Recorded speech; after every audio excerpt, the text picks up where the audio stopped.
अध्याय 40 बृहस्पती तुम्ही आमचे गुरु आहात। आम्हाला तुम्ही सर्व विद्या दिल्या, पण चरपटीनाथ नावाचा तो अल्पवयाचा यती इथे आला होता। त्याला वाताकर्षण विद्या येते, ती काही आम्हाला येत नाही। त्यामुळेच नंदनवनात सर्व देवासह त्याने मला निचेष्ट केले। देव सभेत इंद्र देवगुरूला सांगत होता। चरपटीची सर्व कथा त्याने सांगितली। काहीतरी करून वाताकर्षण विद्या देवांना आलीच पाहिजे, नाहीतर उद्या इंद्र पदही हातचे जायचे, अशी भीती त्याने व्यक्त केली। नाथांनी लोकांचे शिष्य बनून रानमाळ भटकत राहायचे। त्यांनी कसेही हाल केले तरी ते सोसावे व भीक मागून ती विद्या शिकावी, हे काही देवांना शोभणार नाही। कचाला शुक्राचार्याकडे पाठविले तेव्हा किती अडचणी आल्या त्या आठवा।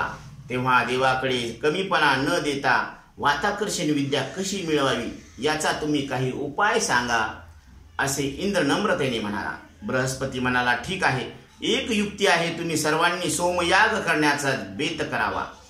त्यासाठी सर्वश्रेष्ठ देवाबरोबर नवनाथांना पण बोलवा।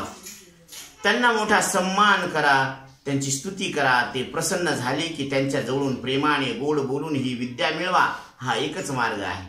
मच्छिंद्रनाथांना प्रथम बोलवावे। इंद्र म्हणाला। सर्व देवांनी होकार दिला, पण मच्छिंद्राला बोलावण्यासाठीचा कोणाला पाठवावे, कोणाचे बोलावणे त्यांना मान्य होईल? इंद्राने पुन्हा विचारले। उपरीचर वसू तो मच्छिंद्राचा पिता आहे। बृहस्पती म्हणाला, त्याची सूचना म्हणून सर्वांना पसंत पडली। इंद्राने उपरीचर वसूला बोलावले। मच्छिंद्राला आणि सर्व नाथ गुरूंना सोमयागासाठी स्वर्गात बोलावण्यास सांगितले। अमरपुरीत सोमयोगाची तयारी जोरात सुरू झाली। उपरीचर वसूने बद्रिकाश्रमात जाऊन मच्छिंद्राला बोलावणे केले। त्यावेळी तेथे गोरक्ष, काणिक, गोपीचंद, जालंधर, अळभंग, धर्मनाथ इत्यादी नाथ होते। सर्वांना बोलावणे केले। त्यांना फार आनंद झाला। इंद्राने तुमचे सहाय्य मागितले आहे, असे सांगून वसूने त्यांचा मान ठेवला। आमंत्रणाप्रमाणे नाथ मंडळी विमानात बसून हेलापट्टणी गेली। मैनावतीला त्यांनी बरोबर घेतले। पुढे वडवाल गावात जाऊन वटसिद्ध नागनाथाला घेतले। भरतरी, रेवण, चरपटी यांना बरोबर घेतले। 84 सिद्ध संगी घेतले आणि विमान अमरपुरीत आले। इंद्राने सर्वांचे स्वागत केले। मच्छिंद्रनाथांच्या सांगण्यावरून सिंहद्वीपात सोमयाग करण्याचे ठरले। तिथे तिलोत्तमा होते, मीननाथ होते, ते सर्वांना भेटले। इंद्राचा सोमयाग हा यज्ञ सुरू झाला। नाथ आहुती देत होते। इंद्र यज्ञाला बसला होता। एकीकडे मच्छिंद्राने अपत्य वात्सल्यामुळे वेळात वेळ काढून मीननाथाला अस्त्रविद्या शिकवायला सुरुवात केली। ते पाहून बृहस्पतीने एकांतात इंद्राला सांगितले, उपरीचर वसूला यजमान कर आणि तू मोकळा हो। इंद्राने तसेच केले। उपरीचर वसू यजमान झाला। फावल्या वेळात मीननाथाला मच्छिंद्र अस्त्र शिकवत होता तेव्हा मोराचे रूप घेऊन इंद्राने वाताकर्षणाचा प्रयोग तेव्हा नीट ऐकून घेतला। बृहस्पतीची युक्ती सफल झाली। इंद्राला बोलण्यातून नंतर ही गोष्ट नाथांनी समजली तेव्हा देवांना हे वाताकर्षण प्रयोग मंत्र उपयोगी होणारच नाहीत असा शाप त्यांनी दिला। आता काय करावे? एवढे श्रम करून विद्या मिळवली ही फुकट जाईल। देवांनी उशाप मागितला तेव्हा त्यांनी उशाप दिला की जर नाथपंथी लोकांना कुणीही देवांनी त्रास दिला नाही तरच ही विद्या सफल होईल। तेव्हापासून नाथपंथावर देवांची कृपा आहे, त्यांना दैवी त्रास होत नाही।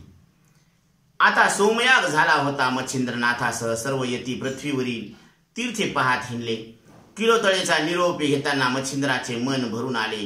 इंद्राने पृथ्वीवरील सह्य पर्वत तप करण्यास निवडला। तेथे त्याने 12 वर्ष अनुष्ठान केले। मणिकर्णिकेचे पाणी त्याने कमंडलूत आणले होते, ते तेथे शिखरावरून तो सोडित होता। त्याची इंद्रायणी नदी झाली।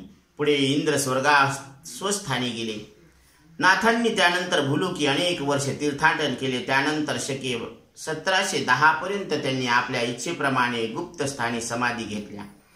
कानिफाने व मच्छिंद्राने गर्भगिरीत निवास केला। जालेंदर जानफीर या नावाने राहिला। गैनाथ गैबीपीर म्हणून राहिला। वडवाल येथे नागनाथ, माण देशात विटे गावी रेवणनाथ असे राहिले। चरपटी, अडबंगी व चौरंगीनाथ गुप्तपणे संचार करीत राहिले। भरतरी पाताळात गेला। मीननाथ स्वर्गात गेला। गोरक्ष गिरनार पर्वतावर दत्ताश्रमात राहिला। गोपीचंद, धर्मनाथ, मैनावती वैकुंठात गेले। तर त्या सर्वांचे 84 सिद्ध झाले।